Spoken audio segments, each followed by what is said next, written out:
que rendir el examen que se llama completación, que es un examen que tiene como finalidad aquellos alumnos que no hayan logrado con las dos calificaciones de sus parciales haber unido 4 puntos, o sea, es decir, que como mínimo hayan tenido la nota 2 en el primer parcial y nota 2 en el segundo parcial para que promediado eso les dé un 2 entero.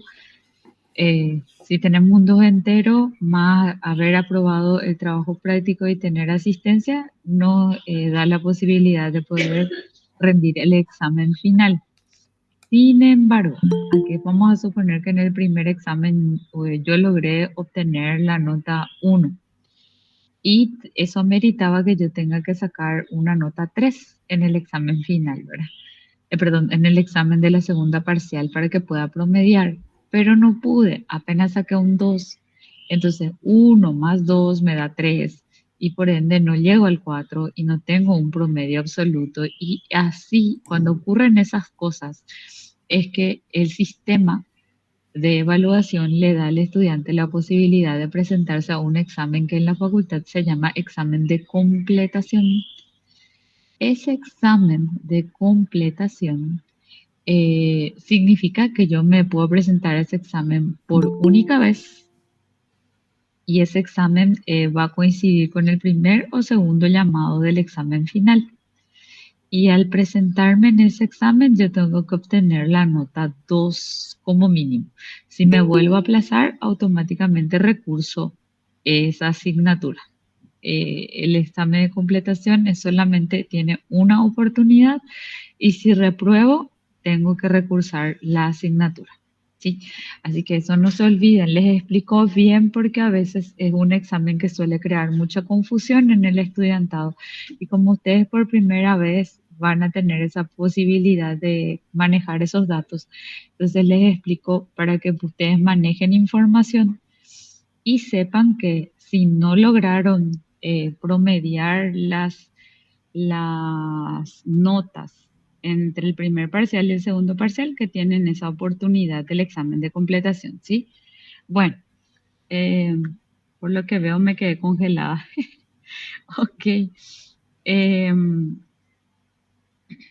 Haciendo un poco un repaso rápido de todo lo que significó el desarrollo. Chicos, ¿no les molesta que apague la cámara porque me quedé congelada? No, profe. Bueno, ok, bien. Entonces, como les decía, eh, nosotros tenemos unas unidades.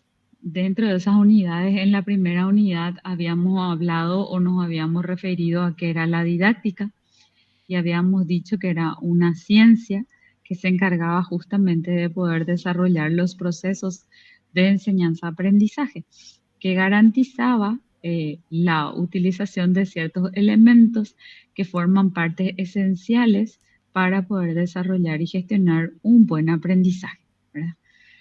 Teníamos la clasificación de las didácticas especiales y habíamos visto también la importancia de poder entender que existen otras ciencias que coadyuvan con la didáctica para poder desarrollar este proceso de enseñanza-aprendizaje, como son la sociología, la pedagogía, la antropología. Son ciencias que van ayudando justamente para poder conocer mejor cómo se genera el aprendizaje en las personas y por ende que la didáctica pueda desarrollar mejores herramientas. Porque cuando yo conozco algo de psicología, voy a poder saber el nivel de madurez que puede alcanzar un niño, que puede alcanzar un adolescente, que puede alcanzar un adulto, para que yo genere mi estrategia de enseñanza-aprendizaje. Si sé algo de sociología, voy a poder saber también cuán importante es que los estudiantes puedan socializar entre sí dentro del aula, ya sea en un formato virtual o en un formato presencial, poder compartir sus ideas, poder confrontar ideas, poder consensuar ideas para llegar a informaciones más sólidas y aprendizajes más duraderos, ¿verdad? Por eso es que esas ciencias son ciencias muy importantes al interior del trabajo que generan con la didáctica, ¿sí? Bien, entonces la pedagogía con más razón, sabemos que la pedagogía es una ciencia que va dejando sobre todas las cosas unos apoyos muy consistentes para el desarrollo de la didáctica, porque la pedagogía habla un poco de cuáles son esas herramientas y cómo se tiene que vincular esas herramientas con los demás componentes eh, pedagógicos y sobre todo didácticos para generar aprendizaje. Bien, otra cosa importante que tenemos que recordar, pasando un poco ya esa primera unidad es una unidad introductoria, son unidades que hablan netamente de los conceptos, que son muy importantes manejarlos. Me puede salir en el examen en selección múltiple, me pueden salir en un PAREA, me puede salir en falso verdadero, pero tengo que hacer una lectura reflexiva con relación a esa unidad, ¿sí? Después tenemos la siguiente unidad, ya estamos hablando, vamos a empezar a hacer el desglose de todo lo que significa esa trayectoria didáctica que tiene que conocer el docente para poder generar estrategias que permitan desarrollar aprendizajes duraderos en el estudiante. Y dentro de esa construcción está lo que manejamos como la motivación y la incentivación, ¿verdad?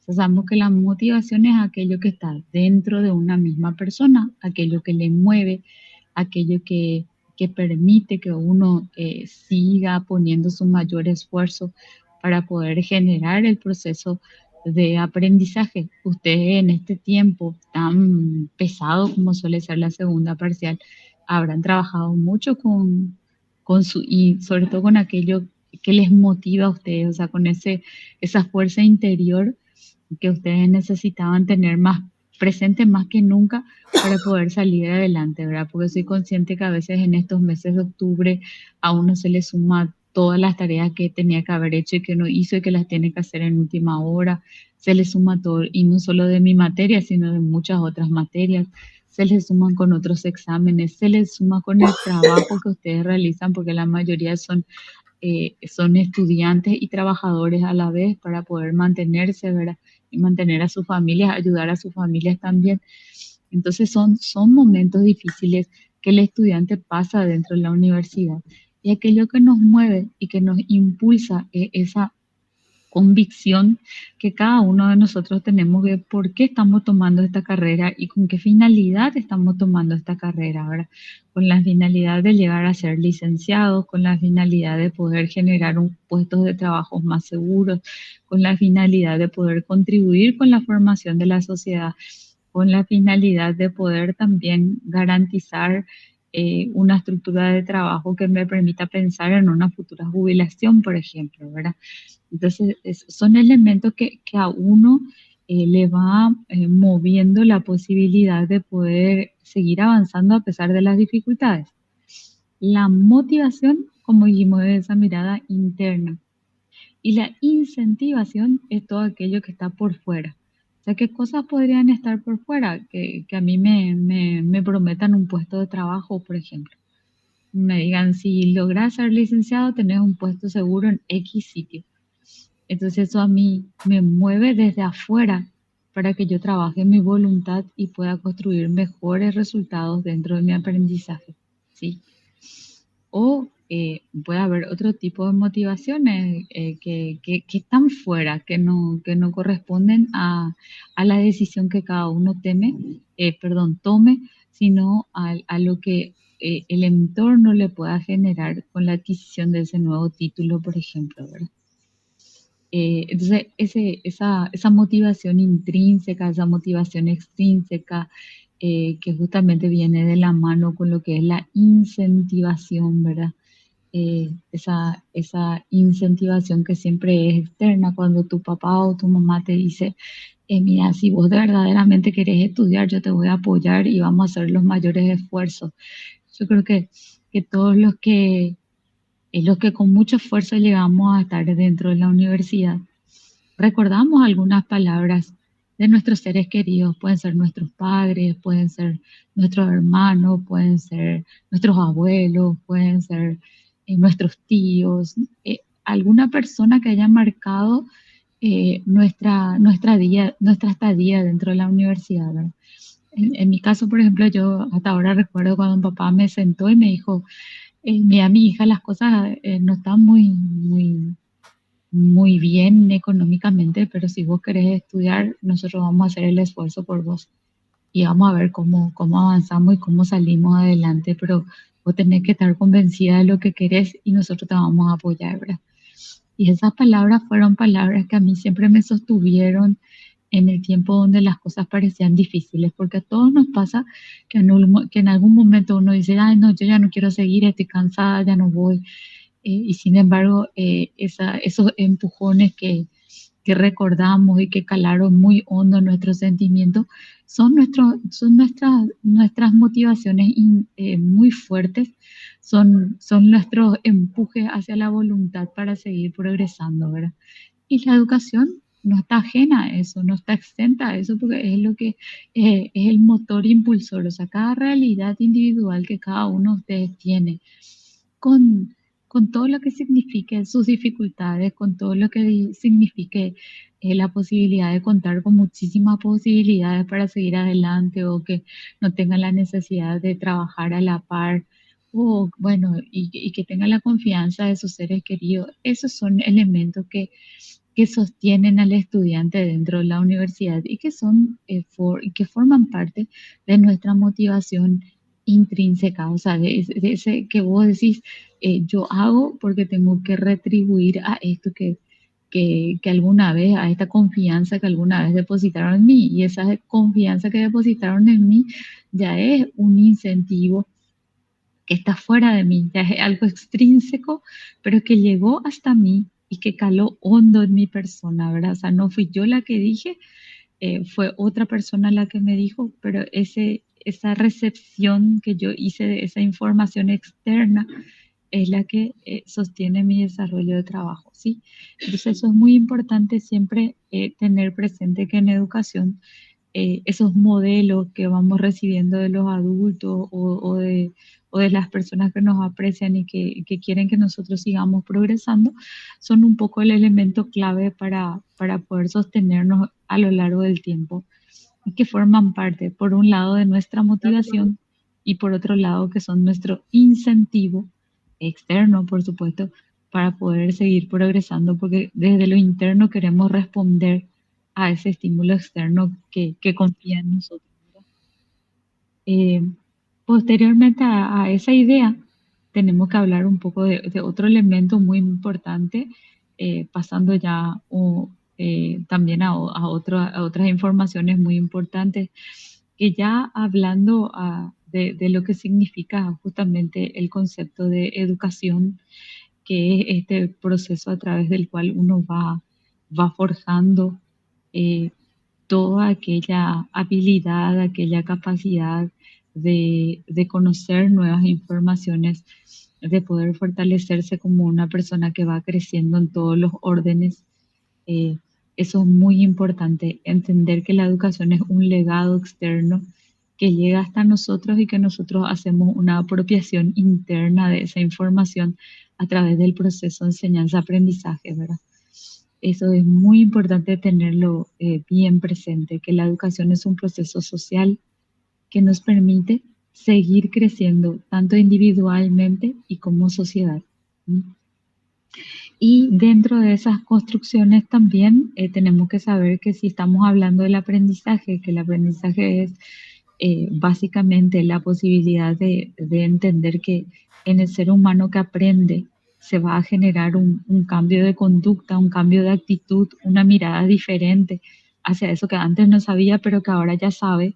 No puede tener el ser humano la misma actitud al desconocer y al conocer alguna situación, porque uno cuando no conoce va por la vida sin complicarse muchas veces, pero cuando conoce ya no puede negar su desconocimiento y está obligado a actuar en consecuencia, ¿sí? Un ejemplo muy rudimentario sería que yo desconociera el valor de un semáforo y que me vaya y pasando por la mitad de la calle alguien me genera un bocinazo enorme y me grite que tenga que salir de allí. hasta que yo no recibí esa, esa agresión verbal, por decirlo ya de alguna manera, yo no me estaba dando por aludida a la situación. Sin embargo, cuando tengo esa situación de que hay alguien que me llama la atención con mucha fuerza, eso también genera en mí una reflexión que amerita darme cuenta de cuál fue el error, ¿verdad? Y cuando me doy cuenta del error, ya no puedo volver a cometer la misma equivocación, sino al contrario, ese aprendizaje me tiene que servir a mí para que yo trate de evitar al máximo situaciones incómodas o situaciones que atienten contra la vida o mía o de cualquier otra persona, ¿verdad? Entonces, eso es muy importante tener presente, que cuando uno entra en conocimiento de las cosas, ya no hay un camino atrás. Ya no puede decir, ah, yo ya no sé, yo ya me olvidé. No, eso no forma parte ni siquiera del ser humano, porque el ser humano es un ser humano en constante, un ser en constante aprendizaje, es un de aprendizaje permanente y de una absorción muy interesante en la medida que todo lo que va aprendiendo verdaderamente le sea útil, ¿sí? Bueno, otra de las unidades que ustedes tienen que leer muy bien hace referencia a esas teorías del aprendizaje. Teníamos las teorías del conductismo, ¿verdad? Donde teníamos a Skinner, a Pavlov, ¿verdad? Eh, entonces, son los teorizadores más importantes que nos van hablando un poco de lo que significa la repetición como estrategia de enseñanza para el conductismo, lo que significa la memorización, lo que significa justamente tener la tarea de los refuerzos positivos y los refuerzos negativos. O sea, los refuerzos positivos eran cuando reconocen con alguna señal positiva que lo que yo hice estaba bien, como los aplausos, las estrellitas, una palmada, un gesto, una palabra, decirte excelente trabajo, me encantó lo que estás haciendo o me encanta lo que estás haciendo. Son elementos que fortalecen y que construyen a un refuerzo positivo. También se puede dar refuerzo negativo, cuando se vuelve a hacer esa situación de esa naturaleza y te vamos a quitar la tele. Vuelve a hacer una situación de esa forma y no vas a ir a pasear tal.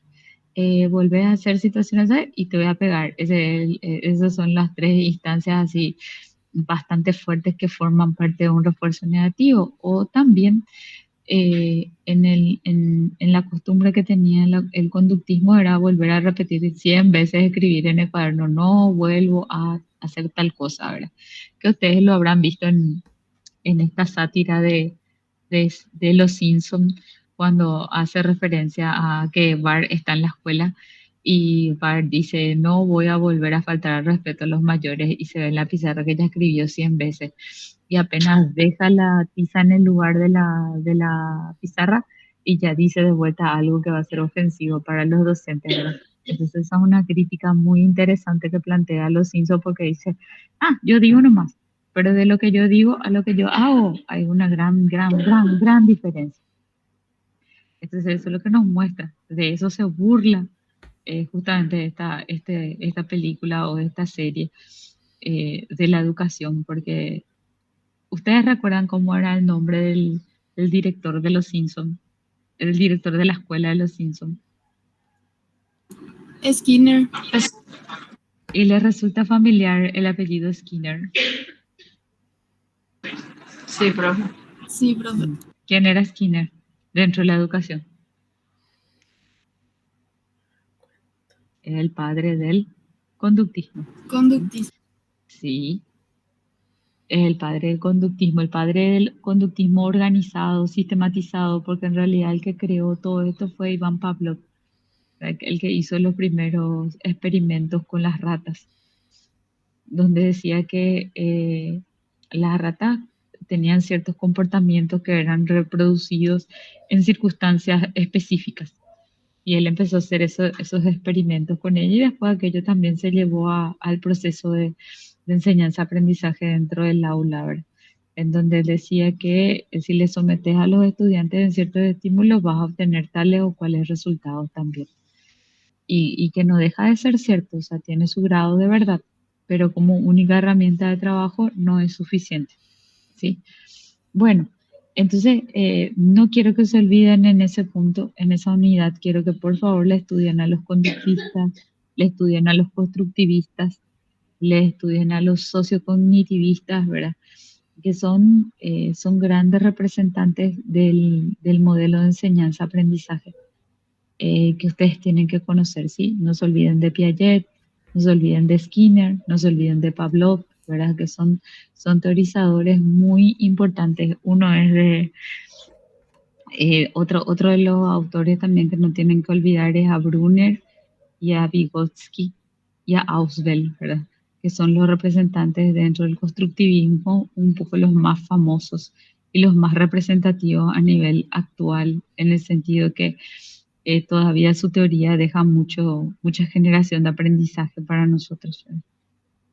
Eh, Después de eso, después de la unidad de las teorías de enseñanza, estamos también trabajando con relación a los objetivos y esos objetivos que también pueden ser desarrollados como capacidades o como competencias, ¿verdad? Habíamos dicho que la competencia es un conjunto de habilidades, destrezas, aptitudes y actitudes que usa una persona para resolver problemas y que esas competencias ya están determinadas por el Ministerio de Educación en los planes de estudio. Nosotros no las tenemos que inventar, simplemente tenemos que trabajar con ellas. Cada competencia, al tener varias capacidades, necesariamente a veces dejan olvidada una o dos, ¿verdad? O sea que no se trabajan con una o dos. Eh, entonces, recordemos un poco qué eran las competencias. ¿Me pueden decir un ratito? A ver, Camila, ¿qué era la competencia? Si recordás, dentro de lo que estábamos hablando. Es una forma de objetivo. Acuérdense de eso, no se olviden de lo que se quiere lograr enseñar al estudiante, aquello que queremos que el alumno aprenda, ¿sí? Y la competencia se trabaja a lo largo de todo un año. Eso no se olviden también. Durante todo un año se trabaja una competencia. Y profe, ¿qué es lo que hacemos todos los días en la sala de clase? Entonces, en la sala de clase lo que se hace es se trabaja la capacidad. Y ustedes tienen que saber que una competencia puede llegar a tener 3, 4 y hasta 5 capacidades también, ¿verdad? ¿Sí? Una competencia puede tener muchas capacidades. Pero las capacidades se trabajan de a uno. Cuando yo planifico mi clase, tengo que seleccionar una sola capacidad para poder enseñar de a poquito, ir enseñándole a los estudiantes todo lo que necesitan saber, ¿sí? Toda capacidad está formada por una habilidad que viene a ser analiza, describe, contrasta, resume, organiza, ¿verdad? Esos son los verbos, esas son las habilidades. Y el contenido pueden ser contenidos que hagan referencia a ciencias sociales, a lengua castellana, a matemáticas, ¿verdad? O sea, todo depende de la asignatura que se esté trabajando, ¿sí? Entonces, hasta ahora lo que vimos en este apartado es que tenemos competencia, que es una sola, que las competencias se trabajan con múltiples capacidades, que en cada clase nosotros vamos a desarrollar una capacidad, ¿sí?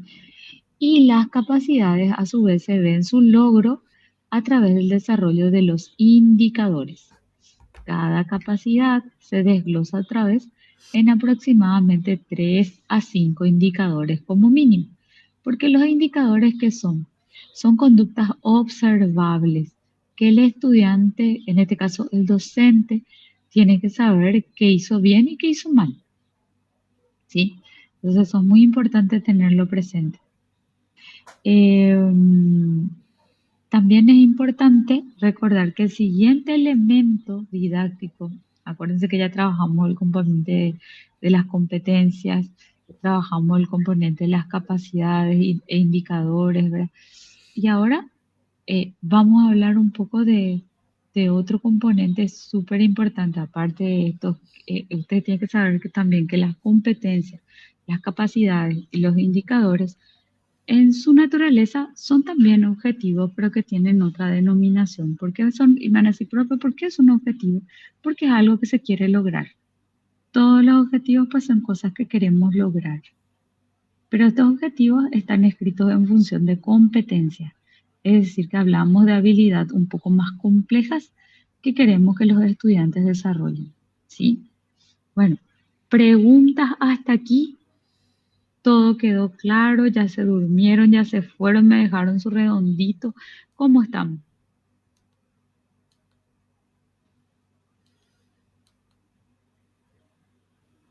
¿Estamos por aquí todavía? A ver, le voy a Sí, profe. preguntar un poquito Sí, profe. a Sí, profe. Sí, Misa, profe. ¿estás en el aula? Sí, acá estoy, profe. Ah, bueno, bueno. ¿Están comprendiendo lo que les expliqué hasta ahora? Sí, se Sí, entiende, profe. profe. Se está entendiendo. Bueno, una vez que se tiene... Ah, otra cosa que no quiero que se olvide. Cuando estudien la unidad de los objetivos, van a encontrar también el tema de los fines de la educación paraguaya, ¿sí? No se olviden de estudiar los fines de la educación paraguaya. Y acuérdense que los fines lo que hacen es iluminar todo el proceso de enseñanza-aprendizaje. De los fines depende, acuérdense que en los fines se especifica el modelo de hombre y el modelo de mujer que quiere tener una sociedad. Por eso es muy importante tener presente que todo sistema educativo tiene que tener su modelo de hombre y el modelo de mujer que quiere lograr. Ustedes escucharon ayer, por ejemplo, salió en la noticia que decía una información en el periódico que comentaba que el Ministerio de Educación iba a estar haciendo una modificación en la redacción de algunos libros, porque decía, en varios de los libros decía que en el Paraguay se desarrolla la equidad de género y sin embargo la Constitución no usa esa expresión, sino usa la igualdad entre hombres y mujeres. Entonces decía el ministro que se iba a poder hacer esas modificaciones específicas y puntuales en los documentos del Ministerio de Educación para poder hacer respetar cómo se encuentra actualmente nuestra Constitución Nacional. Bueno, esa es información entre paréntesis para que ustedes lo recuerden, ¿sí? Como les decía hace un ratito, ya estudiamos sobre lo que es la motivación, la incentivación, ya estudiamos sobre lo que son los objetivos. Dentro de los objetivos estudiamos los fines de la educación paraguaya. Dentro de esos fines también vimos que existen competencias, que existen capacidades, que existen indicadores, ¿verdad? Que se trabajan esos elementos dentro de una planificación de clase, ¿verdad? Después de eso, trabajamos también en otra unidad, trabajamos sobre los contenidos. ¿Y los contenidos qué son? Son los saberes o las informaciones que nosotros tenemos que manejar y que tenemos que estudiar para poder tener una solvencia en relación a la teoría que desarrolla esa información o a la práctica que tengo que realizar a partir de esas informaciones, ¿verdad? Los contenidos generalmente, así como tenemos las capacidades que tienen una habilidad y tienen un contenido, de ahí mismo, de ese mismo espacio, yo voy sacando el tema, el contenido, la información que quiero aprender. Por ejemplo, si dice, analiza las partes y la estructura de un cuento, mi tema es el cuento, es la estructura de un cuento. Ese es el tema que yo quiero trabajar y que quiero que mis alumnos aprendan, ¿verdad? O sea, que yo quiero que al finalizar la clase ellos aprendan la estructura de un cuento. ¿Mm? Entonces, ahí estamos viendo lo importante que son los contenidos, porque los contenidos son los saberes que nosotros tenemos que manejar. Por ejemplo, esto que les decía hace rato, ustedes tienen que manejar la teoría conductista, ustedes tienen que manejar la teoría constructivista, ustedes tienen que manejar a sus representantes más importantes, ¿verdad? Que son elementos que hacen al desarrollo de la enseñanza. Y ustedes ahora tienen la posibilidad de aprender, de estudiar sobre eso, porque después el día de mañana ya van a ser ustedes quienes van a desarrollar esas teorías al interior de las clases. Ya no va a ser Bart Simpson el que va a estar escribiendo en la pizarra, sino van a ser ustedes quienes van desarrollando información, ¿verdad? Bueno, entonces retomando un poco otra vez lo que ya trabajamos, habíamos trabajado ya, si voy a mirar los elementos de una planificación, voy a decirles que ya trabajamos las capacidades y los indicadores, que ya trabajamos los contenidos de enseñanza. Y ahora vamos a estar trabajando justamente las estrategias de enseñanza-aprendizaje, que existen estrategias activas y existen estrategias pasivas, ¿verdad? Las estrategias activas son aquellas estrategias que nos invitan a pensar, a razonar, a construir en base a las reflexiones con relación a los temas que estamos trabajando. Por ejemplo, si me piden que yo elabore un mapa mental, que elabore un cuadro sinóptico, ¿verdad? Ahí voy teniendo estrategias que me van a ayudar a generar mi aprendizaje. Esas son estrategias activas. Las estrategias pasivas son aquellas en donde yo no hago nada, solo escucho, que muchos de ustedes puede ser que estén ahora en esa condición, que le escuchen a la profe y la mitad de las cosas que dice la profe se acuerdan, la otra mitad ya se perdió.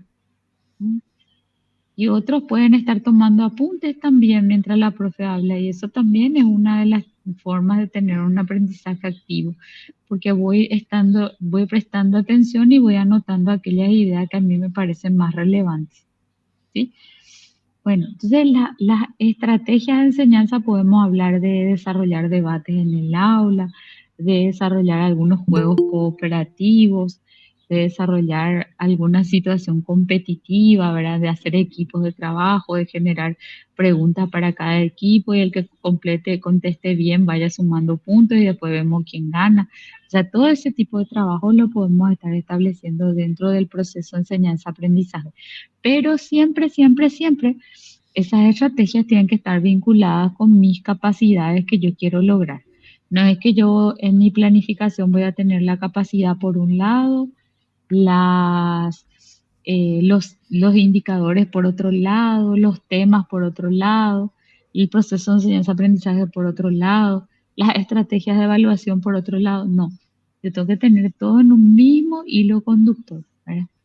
Entonces es muy importante que ustedes sepan que a veces hay contenidos que ameritan que el alumno trabaje solo y en silencio y aplica el profesor una técnica pasiva de lectura y de respuesta de informaciones importantes. En otras ocasiones el profesor dice, no, yo necesito desarrollar una técnica activa porque necesito que mi alumno discuta, debata, tome partido sobre algo, genere respuestas, presente su espíritu crítico, ¿verdad? Entonces esas son técnicas activas que también ayudan a fortalecer el desarrollo de un aprendizaje más duradero, ¿sí? Después tenemos las estrategias de evaluación.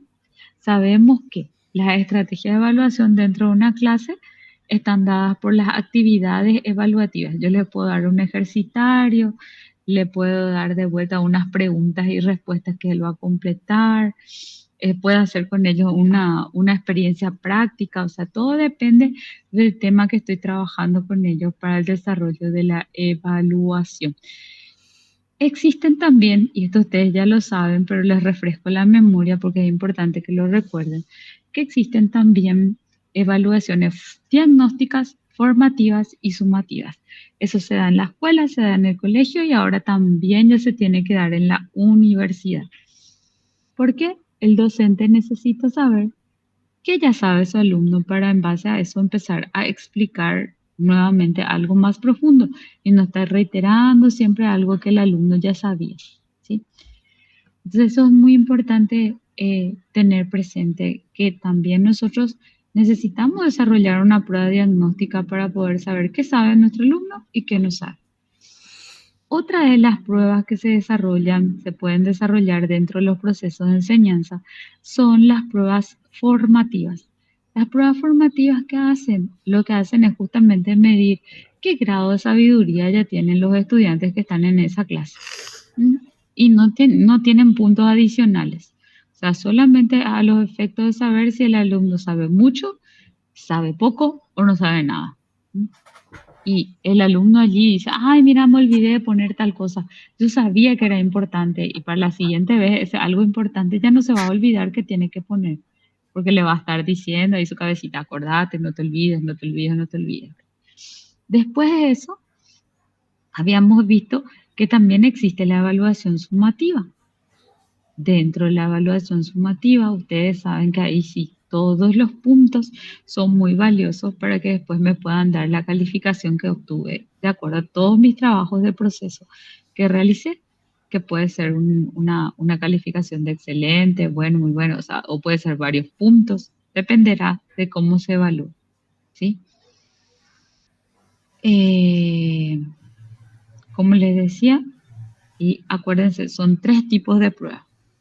Las pruebas diagnósticas, que sirven para saber qué es lo que el alumno ya trae de conocimiento sobre el tema. Las pruebas formativas, que no generan puntos para la promoción, no forman puntos para el examen final, sino un trabajo que se hace. Algunos profes le ponen puntos para saber, para que el alumno sepa nomás si aprendió, o sea, si aprobó o no aprobó ese examen, pero ese examen no va a tener ninguna incidencia, no va a afectar en nada. Y las pruebas sumativas que sí afectan para obtener la calificación que nos ayuda a pasar de curso, que ya es determinante. Con las notas que yo saco en el examen final, más sumado mi proceso, yo ya voy a saber si tengo una nota 2, una nota 3, una nota 4 o una nota 5. Eso ya es determinante, ¿sí? Bueno, entonces las pruebas sumativas se usan para eso, para poder sumar, para generar las calificaciones, ¿sí? Y después tenemos los recursos pedagógicos que son también súper importantes. Así como ahora estamos trabajando en la virtualidad, nuestros recursos son las computadoras, las tablets, los celulares. Son herramientas que estamos usando para poder explicar el desarrollo de la enseñanza. Cuando estamos en el aula podemos tener un pizarrón, bolígrafos, borradores, podemos tener una pizarra interactiva, de vuelta podemos tener un proyector, podemos usar hasta podemos reflexionar sobre un video de TikTok, depende del contenido que esté teniendo y de lo que nosotros queremos aprender. Bueno, y así, usar múltiples recursos que nos pueden ayudar a hacer una clase mucho más dinámica y menos aburrida y que generemos aprendizajes duraderos, ¿sí? Después hay algo importante también dentro de la planificación de clase que nosotros no tenemos que olvidar, que es justamente la asignación del tiempo, porque puede ser que yo haya puesto muchísimas actividades para indagar las experiencias previas de los estudiantes, que puse mucha información en, en varias partes del desarrollo de las clases. De la clase, por ejemplo, puse 5 actividades que voy a estar desarrollando en el proceso de enseñanza-aprendizaje y mi tiempo es solamente de 2 horas y no voy a poder desarrollar todo lo que yo me planteé. Entonces yo tengo que ser muy inteligente, tengo que escribir solamente 2 actividades que voy a poder desarrollar y que verdaderamente voy a hacer con los estudiantes para que yo pueda concretar mi planificación y que ellos también aprendan lo que yo les voy a enseñar. ¿Estamos de acuerdo? Pues el tiempo es muy importante. Y todo esto que estuvimos trabajando y todo esto que estuvimos nombrando, ustedes si se fijan en su proyecto, en su programa de clases, van a ver que todo lo que trabajamos en didáctica universitaria tiene que ver con la planificación, desde los objetivos, desde los contenidos, desde la elaboración de los indicadores, desde la selección de las estrategias de enseñanza-aprendizaje, desde el tipo de evaluación que voy a implementar, desde los recursos que tengo para usar a favor del aprendizaje de los estudiantes y desde el tiempo que tengo que administrar a la hora de elaborar esta planificación que tiene que demostrarme un hilo conductor desde su objetivo hasta la evaluación tiene que tener un hilo conductor. Yo no puedo tener objetivos de una clase, contenidos de otra clase, estrategia de enseñanza de otra clase y tengo como una ensalada de fruta de todas las cosas dentro de mi plan y mi alumno no sabe ni qué es lo que tiene que aprender, ¿verdad? Entonces es muy importante tener bien en claro todos estos elementos a la hora de ponernos a planificar. Entonces, a grosso modo, lo que nosotros estuvimos trabajando todo este tiempo tiene que ver sobre entender qué es la didáctica como ciencia, sobre entender que existe educación formal, no formal, educación refleja, que existen los fines de la educación paraguaya, que existen las teorías del aprendizaje que teníamos ahí, le teníamos a Piaget, a Pavlov, a Brunner, a Vygotsky, ¿verdad? Ausubel. Entonces, son a Piaget que ya les dije, bueno, todos esos elementos son, y todos los elementos de la planificación, desde el desarrollo de las competencias, desde interpretar qué son las capacidades y las competencias y las capacidades, desde saber elaborar indicadores, desde hacer una buena selección de la metodología de enseñanza-aprendizaje, desde hacer una buena selección de evaluación y de poder consignar bien el tiempo de trabajo que me va a llevar todo esto. Esos son elementos claves que ustedes tienen que manejar y que nos enseña la didáctica para poder desarrollar aprendizajes duraderos en nuestros estudiantes, ¿sí? Entonces, bueno, quiero saber si comprendieron todo lo que estábamos trabajando juntos hasta ahora, si tienen alguna consulta, alguna pregunta al respecto, porque hablé 40 minutos de corrido.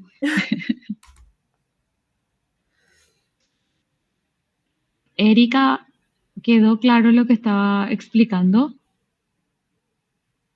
Sí, profe. Alfredo, Sí, profe. Lucas, Sí, profe, está quedando muy claro lo que está explicando. Alejandra, Sí, profe. Nilda, Sí, profe. Sí. Lina. También, profe. Muy claro todo. Bueno, Milena estaba en aula.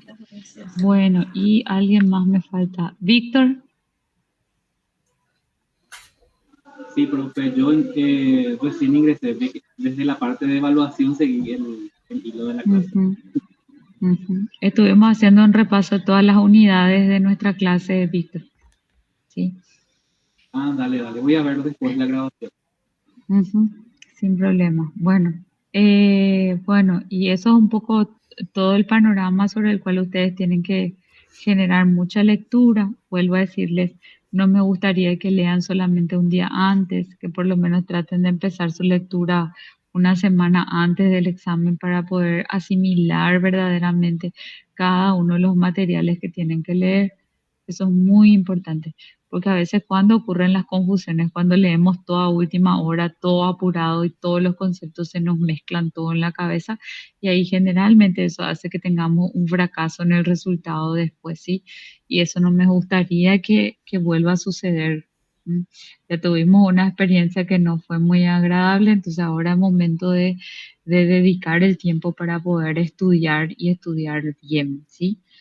Bueno, antes de que terminemos la clase de hoy, para nosotros con la profesora María Cecilia, es muy importante poder escuchar un poco qué opinan del desarrollo de nuestra clase. Si les resulta valioso, si han aprendido algo, cómo ven, qué recomendaciones también nos pueden dar a ustedes. De hecho, que lastimosamente en este segundo periodo de clase desde agosto en adelante, casi septiembre, muy poquitas veces nos vimos. Entonces eso también influyó para que de repente varias cosas se nos vayan olvidando un poco, ¿verdad? Lina, te escucho. Sí, profe, gracias. Respecto a los recursos pedagógicos, quería preguntarte algo. Puede ser la utilización de libros, eso también serían Sí, recursos pedagógicos, ¿verdad? sí, Todo libros, lo que materiales lúdicos, por decirte títeres, crayola, pintura, y abacos, todos. páginas web, todo eso también, Sí, ¿verdad? Porque, todo lo que sea digital que esté a favor de un aprendizaje, sí, sí. Profe, es y correcto. las estrategias activas son las reflexiones, los debates, etc. Y las Sí, pasivas serían la lectura, escuchar, o sí, sea, que el hacer alumno, resúmenes, pintar, subrayar lo que estás leyendo. Esas son las técnicas activas porque lo haces solita y lo haces para vos. serían las Eso pasivas, se ¿verdad? llaman pasivas. Esas son pasivas. Y las activas generalmente se hacen en colaboración con tus demás compañeros. Como hacíamos en Y clase puede ser, también, y sí, reflexionábamos todo y cada uno decía lo que aprendía o algo así, ¿verdad?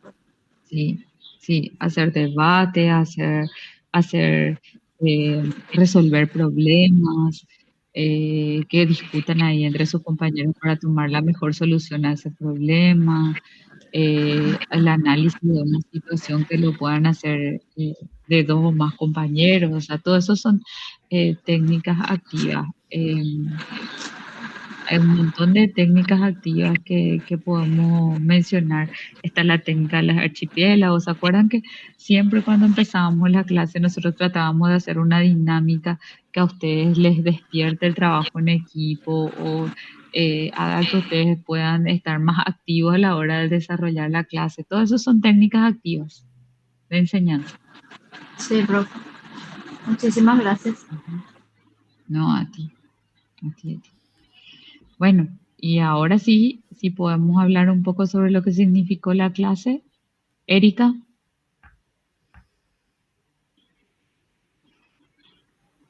a lo largo de todo este año, ¿qué te pareció la clase de didáctica? La verdad que como explican la profe Ceci y vos, está súper bien.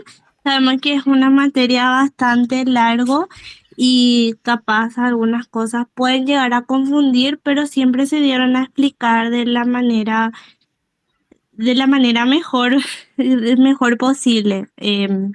Y yo creo que de mi parte al menos yo considero que estuvo muy bien de ambas profes.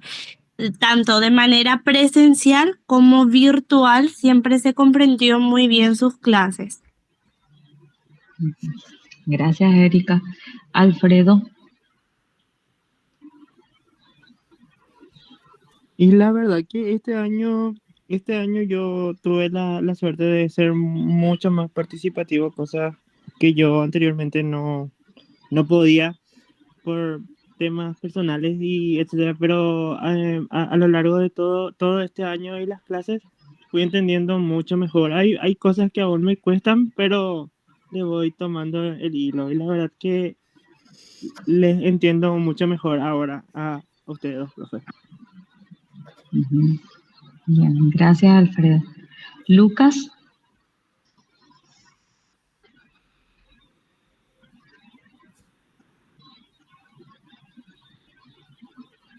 Lucas, ¿estás en la clase? Sí, profe, estoy, profe. Sí.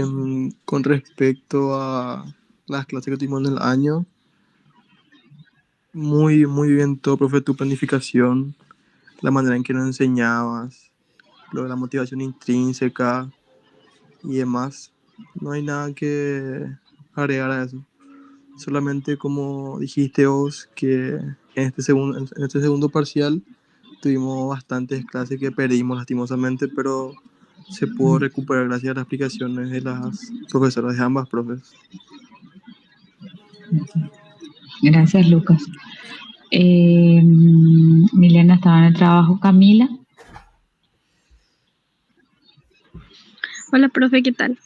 la Y Camila. estuvo muy bien sus clases, aunque yo, tipo que, no sé, no estuve tan, o sea, no entendía tanto, ¿verdad? Pero ahora sí ya le tomo más el hilo. Y la verdad que explican muy bien. Excelente su clase. Gracias, Camila. Alejandra,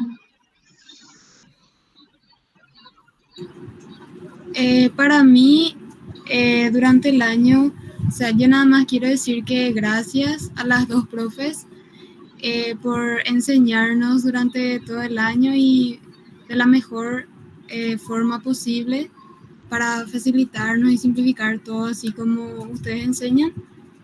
Y muchísimas gracias. Nada más eso. gracias a vos, Alejandra. Lina,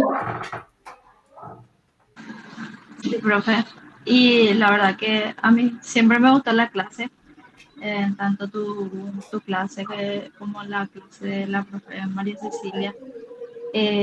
Siempre traté de aprovechar todo, si bien en esta segunda instancia tuve un más, bajo rendimiento, fue por cosas hacer las tareas, que me costaba un poco el tema de la tecnología y todo, porque no estaba muy familiarizada.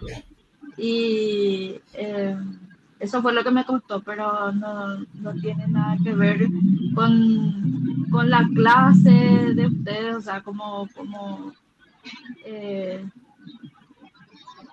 iba la clase, ¿verdad? Porque siempre fueron muy claras sus clases y muy enriquecedoras. La verdad que yo también, como dijo Alejandra, les agradezco mucho. Ustedes que son, las dos son capísimas. Me gusta mucho la clase y espero para la final mejorar, o sea, repuntar, profe, y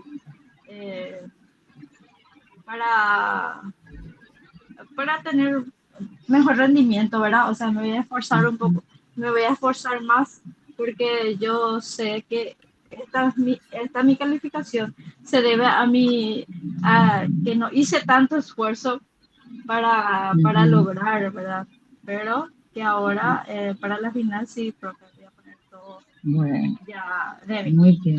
Gracias y Bien, Lina, le tomamos tu agradezco. compromiso. Claro que sí, profe. Así va a ser. Bueno, Gracias, genial. profe. Gracias a las dos. Bueno, gracias, gracias. Lucas, no, Lucas ya me habló. Víctor, Bueno, profe, en realidad las clases de didáctica a mí durante todo el año me parecieron muy interesantes.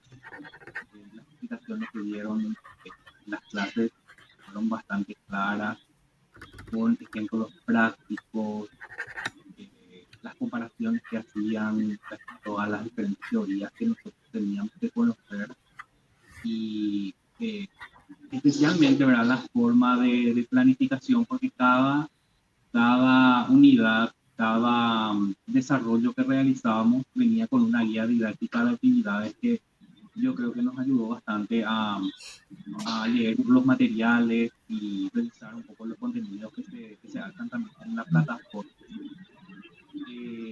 Yo lo que quiero es dar también una pequeña recomendación, profe, sobre el tema justamente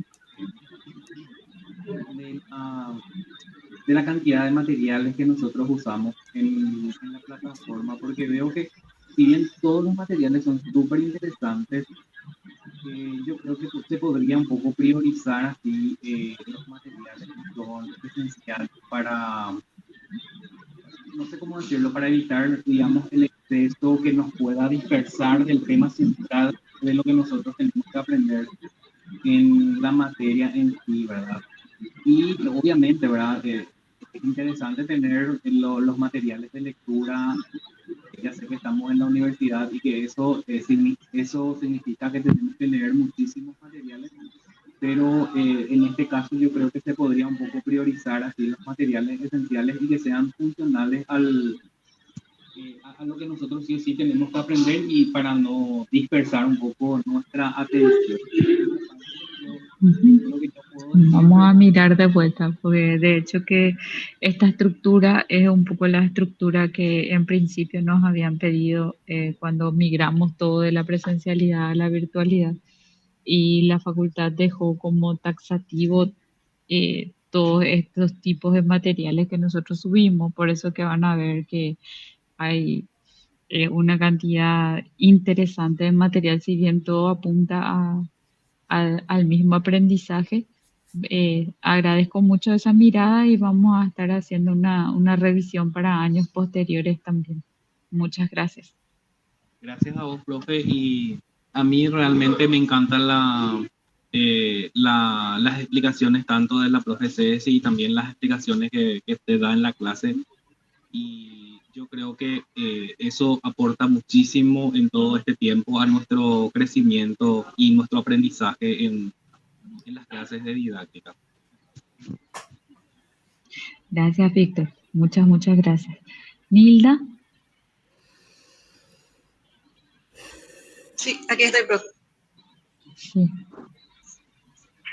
Y bueno, lo que sí puedo decirles es que en las clases con la profesora, sí, por ejemplo, siempre fueron muy dinámicas, con mucho entusiasmo. Las tuyas son eran más tranquilas, pero con mucho contenido. Y la idea de que uno, alguna vez yo escuché que didáctica era re aburrido y todo eso, no, cada clase no me parecía nada aburrido, que sí daba gusto. Y en cuanto a los contenidos, sí, pero que yo creo que corresponde. Y en cuanto al resultado de las calificaciones, tenés mucha razón, eso depende.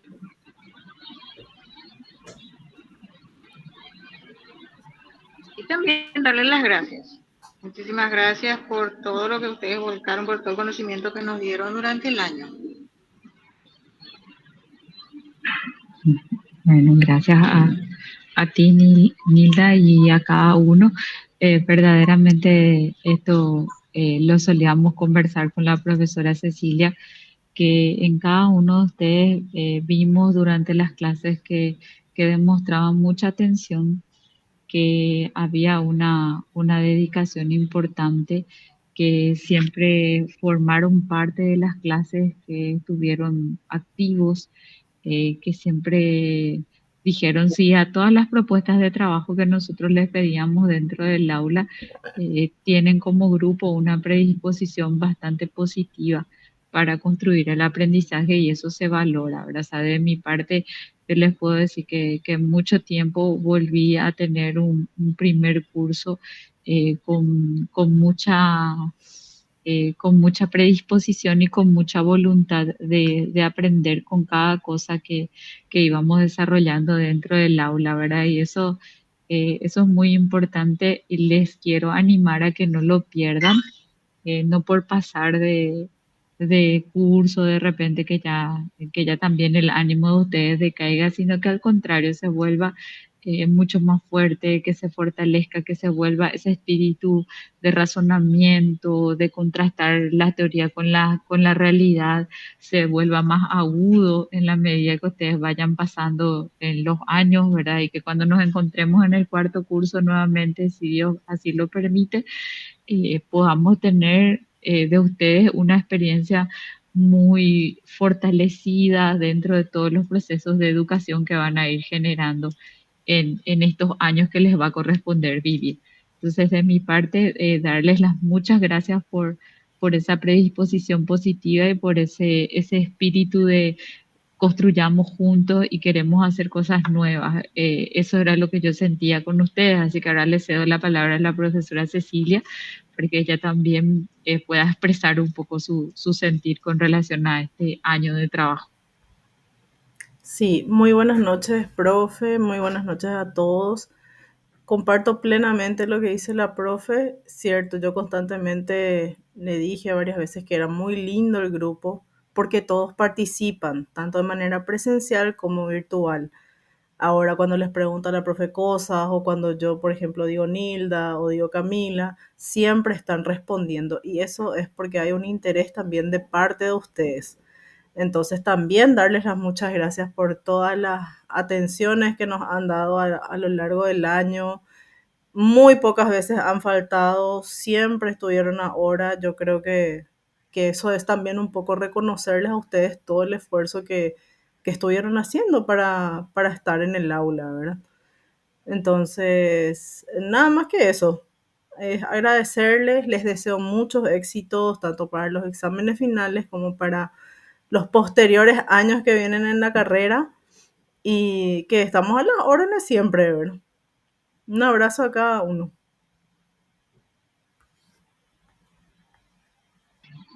Bueno, bien. No sé si tienen algo más que quieran consultar o dejamos hasta aquí. Ustedes nos dirán.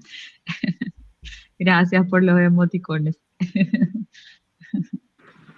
Profe, Ok. yo quería consultarte algo. Sí. ¿Será que vamos vamos a poder seguir hinchándole a ustedes hasta que llegue el examen?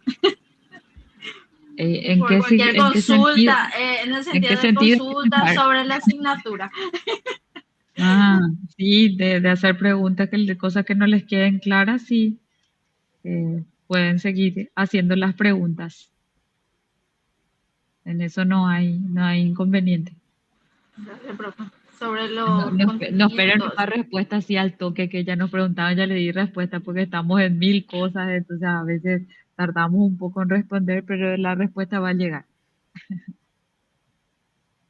Ok, muchas gracias, profe. Ujú.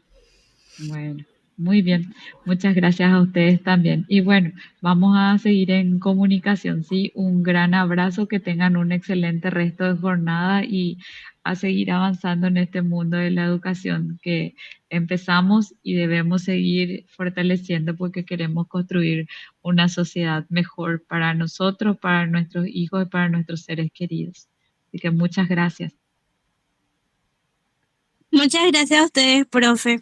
Nos vemos. Gracias a ustedes. Nos vemos. Hasta luego. Chao, chao. Gracias, buen descanso. Gracias a Chao, ustedes. chao, Buenas gracias. noches. Chao, chao.